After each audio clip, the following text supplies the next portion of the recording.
जिस समय में महलों में आया वो रखेल बनी रही कब तक जब तक पास रहा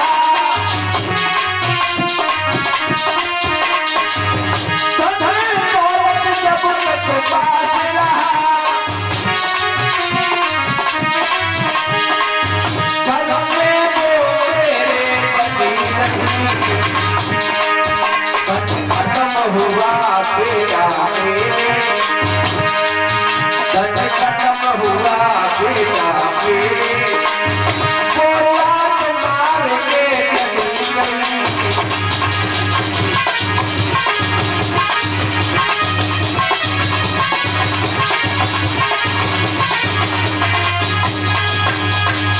लाल मैंने अपनी पत्नी को घर से निकाला, बाजार में गया, एक रखेल को ले आया और वो रखेल मेरे घर पर तब तक बनी रही लाल। और वास्तव में किसी ने सच कहा है, नार प्रेम कब तक मानती है बादल भैया। और नार प्रेम तब ही लो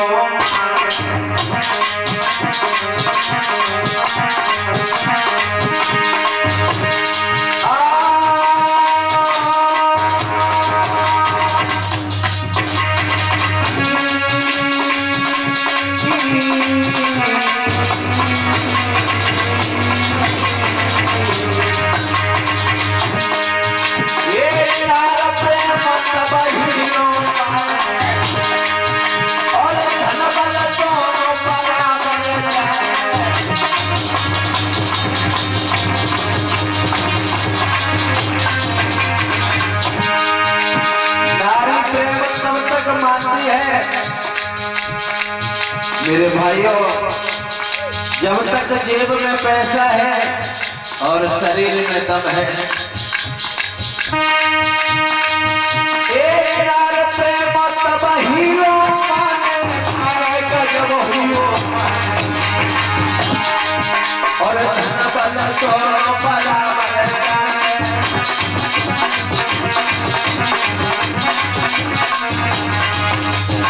नारी तब तक प्रेम कर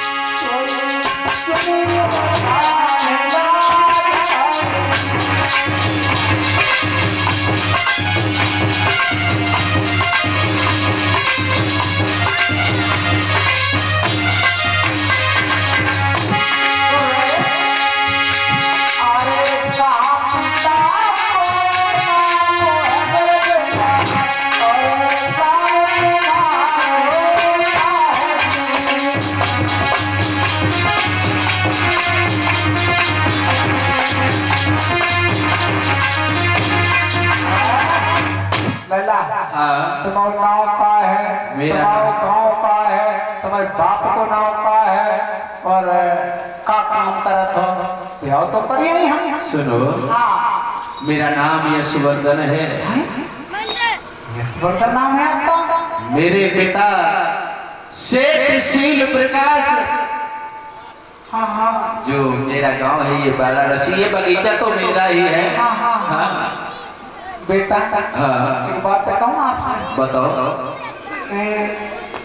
इस बेटा की तो एक नहीं, दो नहीं, तीन नहीं, चार नहीं, पांच शादी हो गई, क्योंकि हमारे पास निमंत्रण आया करता था पहले जब मेरे पास पैसा था। हाँ, ये जो बाग दिख रहा है जो किसी दिन हमारा था। सुनो, हाँ वास्तव में मेरी एक दो नहीं पांच पत्नियां घर बेटा, पर, लेकिन तुम्हारे बेटे के जैसी एक भी रूपवान नहीं है। लेकिन बेटा हाँ, तुम्हारे पांच पत्नियां हैं और मेरा तो बेटा एक ही है। सो देखो आज खटिया पे नहीं उठो जा, अगर आज ये बिटिया जीवित नहीं होती तो शायद इस शरीर पर मेरे पे घास जमी होती। दादा, हाँ ऐसा क्या हुआ तुम्हारे साथ में? आपको पता नहीं? नहीं, मुझे नहीं पता है।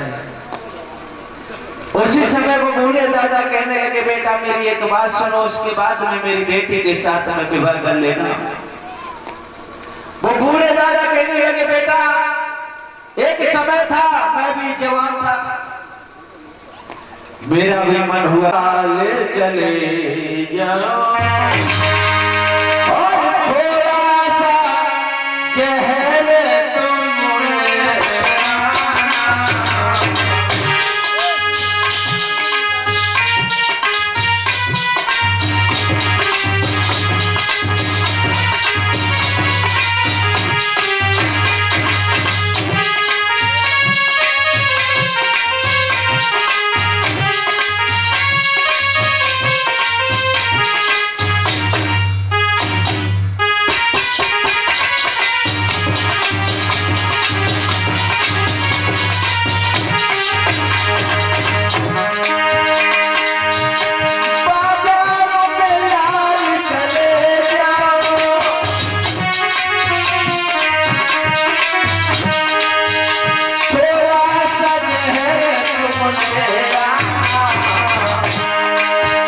उसी शहर को जब मैं खा लूं,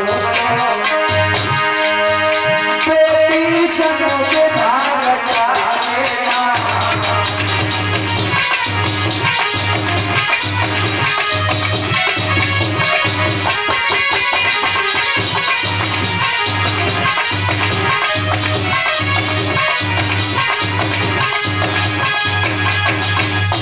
आज बूढ़ी दादा कहने लगे, बेटा मेरी बेटी के साथ में विवाह करना चाहते हो तो बाजार में चले जाओ, बाजार से जाकर के थोड़ा जहर ले आओ, वो जहर मुझे दे दो, मैं खा लूं, मैं मर जाऊं, उसके बाद में मेरी बेटी के साथ में विवाह रचा लेना।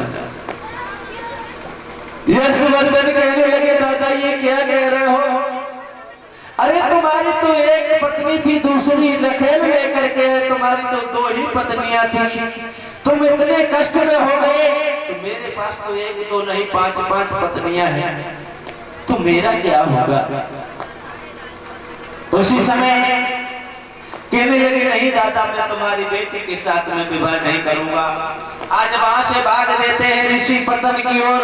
ऋषि पतन में भगवान बुद्ध ठहरे हुए हैं, आवाज लगा रहे हैं कि कोई है संसार में जो मुझे बचा सके। ये संसार में दुख के सिवा कुछ दिखाई नहीं दे रहा है, मैंने जहां भी देखा है दुखी दुख दिखाई दिया, कोई ऐसा है जो मुझे बचा ले?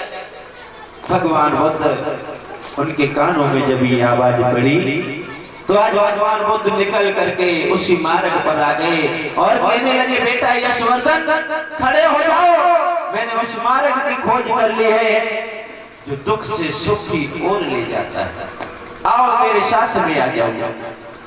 यशवर्धन को भगवान बुद्ध अपने साथ में ले जाते हैं, मुंडन संस्कार कराते हैं। मुंडन संस्कार कराने के बाद में आज यशवर्धन को भंते बना लेते हैं। भंते बना लिया है और भंते बनाने के बाद में अब तो यशवर्धन और पंचवर्गीय ब्राह्मण और भगवान बुद्ध